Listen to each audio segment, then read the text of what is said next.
આજે સમગ્ર દેશની અંદર આપણા દેશના લોકપ્રિય વડાપ્રધાન નરેન્દ્રભાઈ મોદી સાહેબના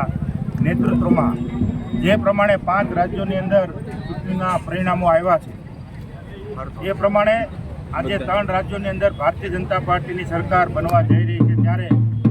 પશ્ચિમ બંગાળની અંદર જે ગુંડારાજ હતું એ ગુંડારાજને ખત્મ કરી અને આજે જ્યાં ભારતીય જનતા પાર્ટીનો કેસરીઓ લહેરાણો છે, ત્યારે એની ખુશીમાં આજે જામનગર મુકામે તમામ ભારતીય જનતા પાર્ટીના કાર્યકર્તાઓ અને જે પ્રમાણે સ્થાનિક સ્વરાજની ચૂંટણીમાં પણ નગરપાલિકાનો વિજય થયો છે એ તમામ નગરપાલિકાના સભ્યશ્રીઓ ભારતીય જનતા પાર્ટીના કાર્યકર્તાઓ દ્વારા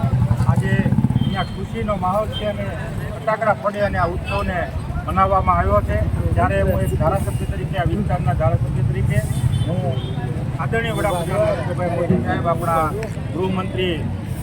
અમિતભાઈ શાહ સાહેબ, આપણા ગુજરાત રાજ્યના મુખ્યમંત્રી ભૂપેન્દ્રભાઈ, આપણા નાયબ મુખ્યમંત્રી હર્ષભાઈ અને આપણા પ્રદેશ અધ્યક્ષ શ્રી જગદીશભાઈ વિશ્વકર્માનો આ તકે હું ખૂબ ખૂબ આભાર માનું છું। જય હિન્દ, જય ભારત।